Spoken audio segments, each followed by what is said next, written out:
दरवाजा कई वक्त से बंद था। किसी अंदर क्या खातून हो की रहा था लाश किसी ने जानने की कोशिश जापान ना के की। किसी शहर में कोई 7 चीख ना साल तक सुनाई दी, पड़े, कोई आह भी शायद किसी निकली के हो, पर दीवारों में मैकअप दफन हो गई। शहर में 3 साल बाहर तक जिंदगी पड़े रवा रहे, रही, किसी सूरज के रोज लंदन टपका, के रातें गुजरती रही, मोहल्ला लंदन में जागता रहा, कहकर 2 कोई साल कुछ तक पड़े रहे, बस एक किसी की फ्लैट में लाश सन्नाटा छन गया। कराची 2 साल तक जब पड़े दरवाजा रहे, तोड़ा किसी गया तो की अंदर एक लाश वतन था, कराची में सड़ा 9 हुआ, महीने तक तन्हा पड़े और रहे, किसी ने इबरतनाक। खबर न ली। उस लम्हे की बदबू ने सिर्फ इस नाक नहीं पे जलाई, राशिद उसने समाज के मुंह रशीद पे ने थप्पड़ बहुत मारा। ज़बरदस्त ऐसा थप्पड़ जो निज़ाम के बरसों मुंह की पे खामोशी, तमाचा मारा लाताल्लुकी है। और ये खुद देखें साख्ता इसकी तहजीब वीडियो। पर पड़ा।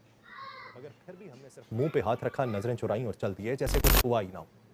एक लाश की कहानी नहीं, ये एक इज्तमाई कब्र की खबर है जिसमें सिर्फ मुर्दे नहीं, जिंदा दिल दफन है। वो जमीर दफन है जो कभी किसी दरवाजे के पीछे सन्नाटा महसूस किया करते थे। अब हम सिर्फ देखते हैं, सूंघते हैं और आगे बढ़ जाते हैं जैसे मुर्दा हम नहीं, वो है जो अंदर पड़ा सड़ रहा। आप सब नाज़रीन, कहानियां वक्त की गर्द में दब जाती हैं, मगर कभी कभार किसी ताफुन, किसी चीख, किसी सन्नाटे के पर्दे से अचानक उभर आती है और इंसान को झंझोड़ के रख देती है। तारीख में कई ऐसे वाकयात दफन है जहां लाशें खामोश पड़ी रहीं, लोगों ने उनकी बदबू को रोजमर्रा की सूंघ समझ के नजरअंदाज कर दिया और फिर ऐसा हौलनाक अंजाम उनके दरवाजे पर दस्तक देता रहा कि उनकी रूहें तक कांप गईं। जापान के शहर कोबे में एक बूढ़ी औरत 7 साल तक अपने अपार्टमेंट में मुर्दा पड़ी रही। 7 साल तक किसी ने दरवाजा नहीं खटखटाया, कोई हमसाया हैरान नहीं हुआ, ना ही कभी किसी ने उसकी खैरियत दरियाफ्त। सिर्फ बिजली के बिल ना भरने पे 7 साल बाद कंपनी ने कनेक्शन काटा, तब जाके इंतजामिया ने दरवाजा तोड़ा। अंदर सिर्फ हड्डियां बची हुई थी और कमरे में ऐसी बदबू थी कि दीवारें तक स्याह पड़ चुकी। और फिर वो मोहल्ला जो बरसों उसे जानता था, मीडिया के कैमरों में खुद को लाइल्म जाहिर करता रहा, गोया वो औरत कभी थी ही नहीं।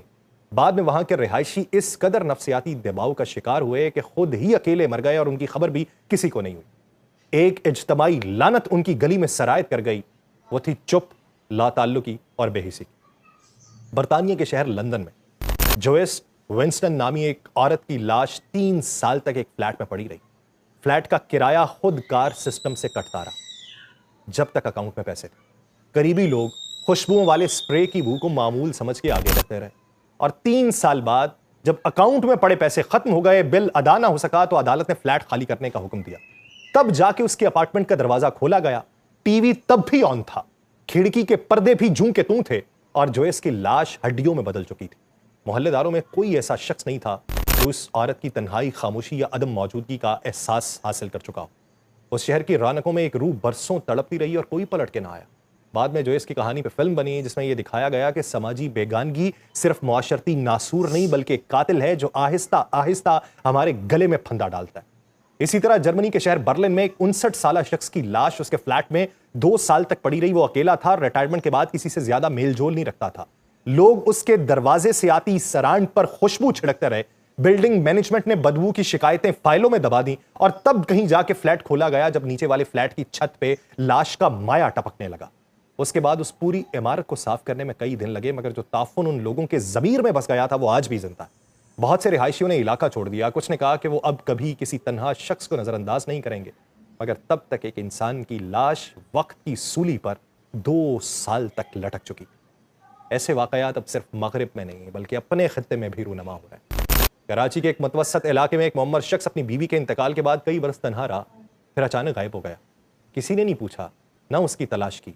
जब फ्लैट से बदबू आने लगी तो इर्द गिर्द वालों ने सफाई वालों को बुलाया, दरवाजा तोड़ा, अंदर से वो शख्स मुर्दा मिला, चेहरा फर्श पे गिरा हुआ, पंखा चल रहा था, लाश इतनी सड़ चुकी थी कि शनाख्त मुश्किल थी और सबने कह दिया हमें लगा कि वो कहीं चला गया।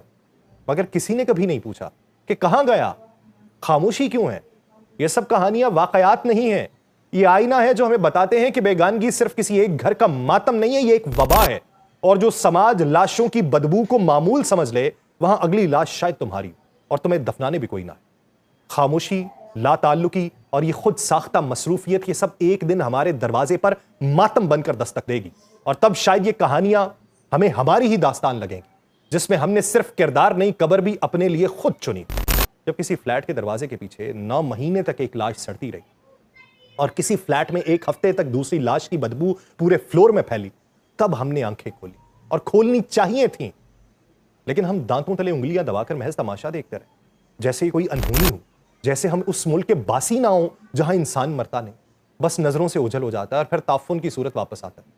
ये कोई अचानक वाकयात नहीं थे, ये उस समाजी सड़न का बोसीदा फोड़ा है जो बरसों से पक रहा है, मगर हम इसे तहजीब, अकदार और खानदानी निज़ाम का नाम देकर टालते रहते हैं।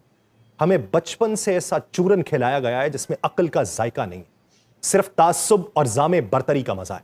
हमें बताया गया है कि हम दूसरों से बेहतर हैं क्योंकि हम जज्बाती हैं, मजहबी हैं, खानदानी निज़ाम के अमीन हैं, जबकि बाकी दुनिया बेहिस है, बेज़मीर है और तन्हा है। लेकिन ये सब बताने वाले हमें कभी ये नहीं बताते कि उनके इस खुद साख्ता फ़ख्र के नीचे बदबू कितनी गहरी। हम वो लोग हैं जिन्हें अपने अक़दार पर तब तक यकीन नहीं आता जब तक दूसरे की बदकिरदारी बयान ना हो जाए। हम अपने आईने को तब तक साफ नहीं समझते जब तक दूसरे के चेहरे पर कालक न मल दी जाए। लेकिन जब हमारे शहरों के बीचों बीच जावेद इकबाल जैसे दरिंदे 100 बच्चों का कत्ल करके उनकी लाशें गायब कर देते हैं और सालों तक कोई कुछ नहीं जानता, तब ये सवाल कौन उठाता है कि वो बच्चे आखिर कहाँ गए? वो माएँ, वो बाप, वो हमसाए, वो उस्ताद, वो थानेदार, वो सिक्योरिटी इदारे कहाँ होते हैं? जावेद इकबाल की जंजीर लाहौर के पुलिस म्यूजियम में रखी गई, मगर इस निज़ाम इंसाफ की जंजीर आज भी वहीं पड़ी सड़ रही है जहां वो बच्चों की सांसें बंद की गई। और जब किसी ने उस पर कहानी पे फिल्म बनाने की कोशिश की तो समाज ने अपने हाथ खड़े कर दिए कि कहीं सच सुन के कोई और दरिंदा ना जाग जाए। तुम समझते हो बेगानगी सिर्फ उन मुल्कों की लानत है जो खुद को तरक्की याफ्ता कहते हैं। जरा कसूर के हुसैन खान वाला में बनने वाले सैकड़ों बच्चों की वीडियोस को याद करो। 8 साल तक वो घिनौना खेल जारी रहा, बच्चे खामोश रहे, वालिदैन डरे रहे, गांव वाले चुप रहे, थाना मुर्दा पड़ा रहा, और जब राज खुला तो चंद दिन का वावेला, थोड़ी सी गिरफ्तारियां और फिर सब कुछ पहले जैसा। जो मुजरिम थे वो आज भी इलाके के इज्जतदार होंगे, जो मुतासिर थे वो या तो दरबदर होंगे या खामोशी की मौत मर चुके होंगे। वो वाकई ने भी हमें कोई सबक नहीं सिखाया, बल्कि ये साबित किया कि इस समाज को जब तक लहू की छींटे ना पड़े तब तक ये जागता नहीं, और जब जागता है तो महज इतना कि वीडियो बनाए और फिर सो जाए। समाजी बेगानगी सिर्फ खामोशी का नाम नहीं है, ये वो खून खोर इफरीत है जो रोज हमारे दरवाजे पर दस्तक देती है। कभी किसी औरत की चीख बनकर, कभी किसी बच्चे की लापता तस्वीर बनकर, कभी किसी बुढ़िया के वीरान चेहरे की सूरत में, मगर हम उसे सुनना नहीं चाहते। हम अपनी समाजी संगत के झूठे फरेम में बंद खुशगवानियों के अक्स से बहल जाते हैं। आज अगर किसी सड़क के किनारे कोई जख्मी तड़पता हो तो लोग रुक के तीमारदारी नहीं करते, बल्कि मोबाइल निकाल के वीडियो बनाते हैं। क्यों? क्योंकि वो सिर्फ एक वायरल क्लिप है, और आंसू सिर्फ उस वक्त तक मोतबर हैं जब तक उन पे क्लिक्स आते रहे, जब तक उन पे लाइक्स आते रहे, जब तक उन पे थंबनेल की सूरत में आपको हार्ट मिलता रहे। ये मौजूदा सूरत हाल में शहरी या देही फर्क अब मिट चुका है, क्योंकि बेहिसी की फसल दोनों जगह एक जैसी काटी जा रही। गांव के हुजूम में भी वही खामोशी है जो शहर के फ्लैट में। कोई बच्ची अगर अचानक लापता हो जाए या किसी का शौहर कई दिनों से वापस ना आए तो आसपास वाले बस कंधे उचका के कहते हैं, पता नहीं जी, हमें क्या खबर। और फिर मामूल की जिंदगी उसी चहल पहल से चलती रहती है, जैसे किसी का मरना, किसी का गुम होना, किसी का चीखना इस निजाम के लिए अब सिर्फ एक मामूल बन चुका हो। यहां दर्द की भी रसद है और बेहिसी की भी मांग है। यहां हर सानिहा एक वक्ती तमाशा है, और हर तमाशा सिर्फ तब तक अहम है जब तक अगला मंजर पर्दे के ऊपर ना आ जाए। और जो सबसे ज्यादा जलते हैं वो लोग जिनकी जबान कमजोर है, जिनकी मदद को कोई फोर्स, कोई इदारा, कोई नारा नहीं आता। वो बच्चे, वो औरतें, वो बूढ़े जिनकी कहानी अगर कल किसी चैनल पे भी चल जाए तो अगले दिन कोई उनका दरवाजा खटखटाने ना आए।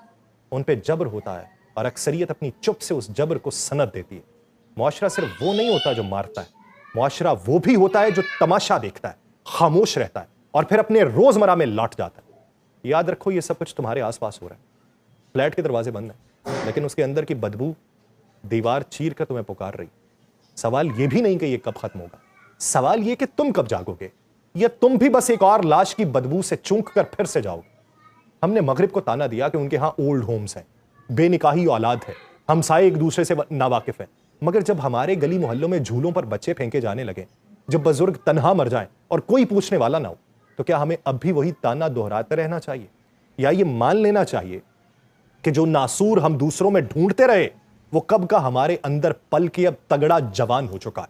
हमने ये समझ लिया कि महज मशरकी लिबास, रस्में और त्यौहारी तहजीबें हैं, जबकि तहजीब असल में वो एहसास है जो किसी दरवाजे के पीछे सन्नाटा महसूस कर ले, जो किसी खामोश चेहरे की आंखों में सवाल पढ़ ले, जो किसी बेकस की आह को सुन के रुक जाए। हमें मगरिब के जवाल के आईने में अपना चेहरा दिखाने से पहले यह देखना होगा कि हम खुद कितने अंधे हो चुके हैं। हमने तहजीब को सिर्फ माजी के किस्से कहानियों में दफन कर रखा है, और यही हाल हमारे हाथ में, और हमारे हाथ खाली। हम सिर्फ दूसरों की खराबियों से अपना सर फख्र से बुलंद करना चाहते हैं, मगर जब खुद हमारी गलियों में चीखें दब जाती हैं, जब जंजीरों से घोंटे गए गले हमें आवाज नहीं देते, तो क्या वही जवाल हम पर मुसल्लत नहीं हो चुका? हमें बदलना होगा। ये मेरी जैसी तकरीरें, नगमे, निसाब और बुलंदोबाग दावे काफी नहीं है। हमें दरवाजा खटखटाना है। अपने आसपास की खामोशियों में छुपी कराहों को सुनना है।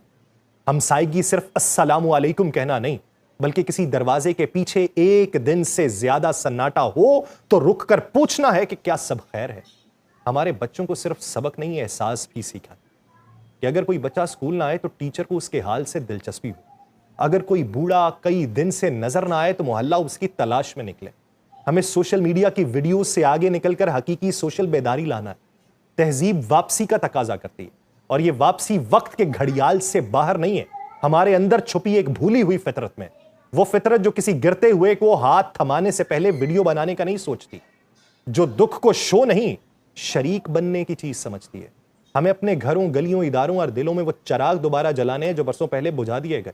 और अगर हमने ऐसा ना किया तो वो वक्त ज्यादा दूर नहीं जब हमारे दरवाजे के पीछे भी एक लाश पड़ी होगी और हम खुद भी बस बदबू बनकर दूसरों की सांसों का बोझ बन जाएंगे।